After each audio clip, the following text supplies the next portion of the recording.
Terima kasih Nur Hazima di Kota Kinabalu. Pegawai sukarelawan Malaysia rela yang merekodkan prestasi baik serta memiliki sifat kepimpinan yang utuh berpeluang untuk kenaikan pangkat pada tahun hadapan. Ketua Pengarah Rela Datuk Kamariah Muhammad Nur menjelaskan jawatan kenaikan pangkat diwujudkan bagi mengiktiraf komitmen anggota rela di daerah-daerah yang telah menunjukkan prestasi cemerlang sepanjang tempoh pegawai bertugas. Jelasnya jawatan kenaikan pangkat itu telah diluluskan oleh Jabatan Perkhidmatan Awam dan akan berkuat kuasa mulai tahun hadapan. Justru beliau berharap setiap anggota, khasnya anggota baru, mempunyai disiplin yang tinggi, cergas serta bersedia untuk diarah bertugas. Beliau berucap pada Majlis Makan Malam Mesra khusus Asas Rela Siri 9 2015 di Miri yang dihadiri 33 pejabat rela seluruh negeri Sarawak. Seramai 100 orang pelatih menyertai kursus seminggu itu. Operasi mencari dan menyelamat SAR seorang jururawat Nurul Wazina Muhammad Yusof, 23 tahun yang hilang di Pasir Pandak dekat Kuching semalam akan dilanjutkan sehingga tengah malam ini sekiranya mangsa masih belum dijumpai. Menurut Komander Operasi dari Balai Bomba dan Penyelamat Tabuan Jaya, Gregory Kurong Suen, radius pencarian juga kini diperluas dari 2 kepada 10 km meliputi muara dan anak sungai berdekatan. Setakat pukul 3 petang tadi, lebih 20 anggota bomba Jabatan Pertahanan Awam dan polis dengan 5 buah bot terlibat dalam usaha SAR yang diteruskan sejak 7 pagi tadi.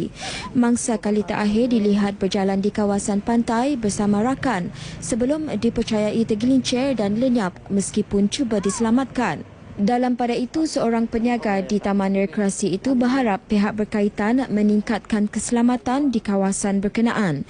Jamaliah Lias berkata banyak aspek keselamatan perlu diberi perhatian termasuk meletak tanda amaran buaya, jarak had renangan serta melantik pemerhati pantai. Dengan Sidak Pelita, bukan dengan Cina tu. Dengan Sidak Pelita dulu kami ada cuba minta pakai jaring pakai keselamatan. Setakat ni orang boleh mandi nak. Tapi setidaknya saya ada mula. Saya pun boyak. Waktu ya boyak nanda ada waktu ya. Beliau juga berharap Jabatan Hutan meningkatkan operasi menangkap dan membunuh buaya di pantai itu. Ambillah tindakan sewajarnya sama adanya, nak nangkap kah, nak nembak kah. Sementara itu, kunjungan RTM di lokasi kejadian hari ini mendapati masih ramai yang mengunjungi pantai itu tanpa menghirau tragedi berkenaan. Masyarakat khususnya golongan wanita dan belia digalak melibatkan diri secara lebih aktif dalam bidang pertanian kerana ia mampu memberi nilai tambah kepada taraf ekonomi mereka menerusi perniagaan. Menteri Muda Pendidikan Awal Kanak-Kanak dan Pembangunan Keluarga Rosi Yunus berkata pertanian yang diusahakan secara serius, terutama penghasilan tanaman berkuantiti besar, akan meningkatkan permintaan pasaran. Katanya tanaman melibatkan makanan seperti cendawan tirap berpotensi tinggi dalam menjana pendapatan tinggi dalam kalangan usahawan. Beliau berkata demikian pada majlis perasmian Festival Jom Kambuh di Dewan Masyarakat Berkenu di Berkenu.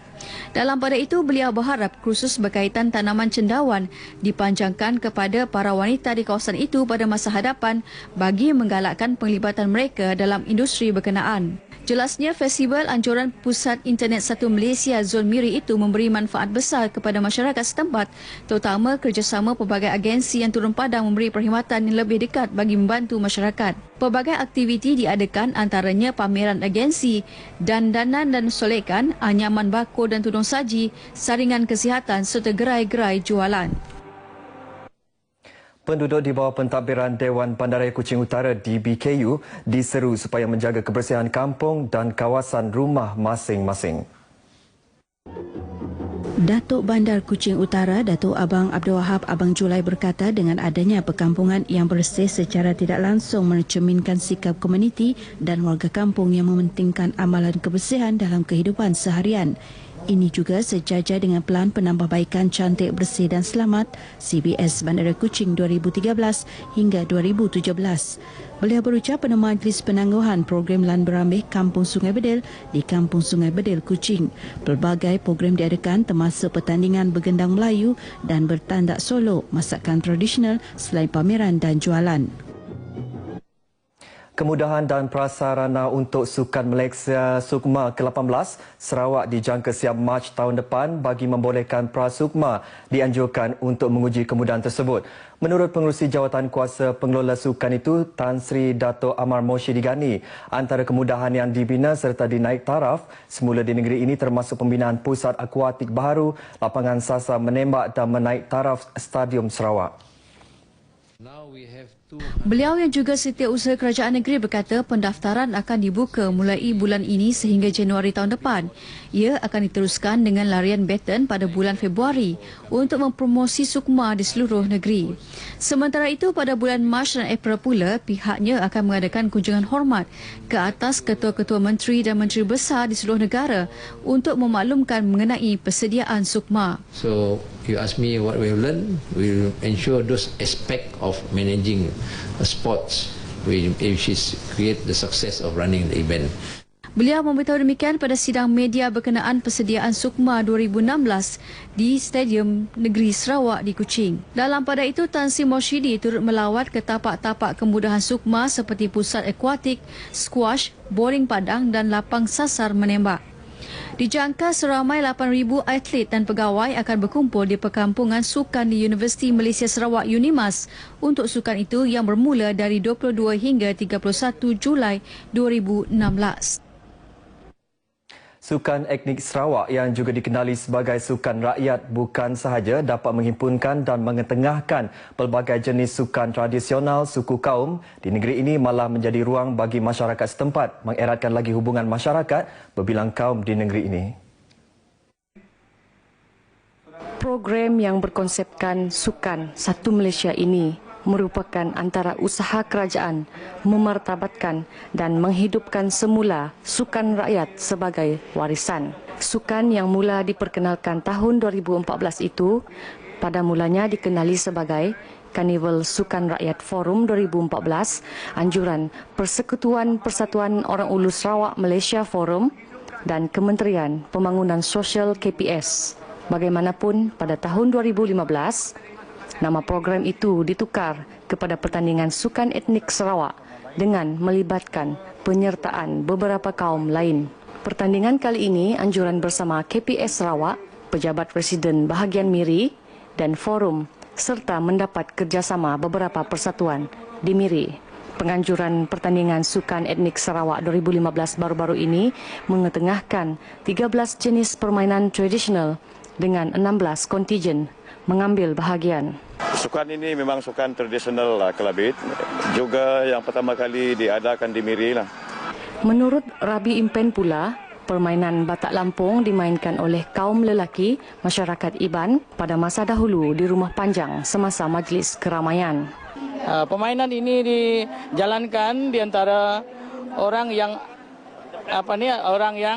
dua orang tersebut akan menarik satu sama lain.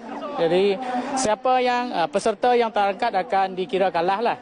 Suhaili Rahman pula memberitahu permainan tarik tali 3 dimensi adalah permainan tradisi masyarakat Kedayan. Tarik tali 3 dimensi ini dia memerlukan 3 pasukan. 6 satu pasukan, 6 satu pasukan, 6 satu pasukan. Jadi tali ini akan ditarik ke belakang dan masing-masing menarik ke belakang dan mendapatkan bendera.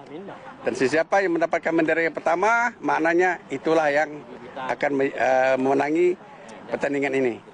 Majlis dirasmikan oleh Menteri Muda Sukan, Datuk Lee Kim Shin. Dengan penganjuran sukan etnik ini kita sangat mengharapkan bahawa sukan-sukan yang dipraktikkan ataupun yang seringkali diadakan di kalangan masyarakat etnik Sarawak itu dapat dihidupkan kembali. Beberapa individu yang ditemui memberitahu sukan itu mampu menghimpunkan masyarakat berbilang kaum. Bagi anak-anak muda yang berminat dalam sukan menyumpit, saya sarankan supaya kamu bersedia dari awal lah, supaya sukan menyumpit ini tidak tenggelam, tidak hilang pada tahun-tahun yang akan datang. Apa yang menarik perhatian saya untuk menyertai sukan ini adalah kita dapat bersama bertemu dengan pelbagai etnik yang ada di seluruh Bandar Miri ini. Walaupun kebanyakan sukan etnik ini tidak banyak mengeluarkan peluh, namun ia memerlukan kemahiran yang tinggi dan kreativiti. Oleh itu, para peserta perlu mencari idea dan cara untuk memperolehi markah yang tinggi dan menang. Sekian laporan Noriza Jau untuk TV1. Setakat ini dahulu sumbangan berita dari Sarawak untuk Lintas Langsung Nasional 5 petang ini. Berita seterusnya bersama Zakina di Negeri Sembilan. Silakan.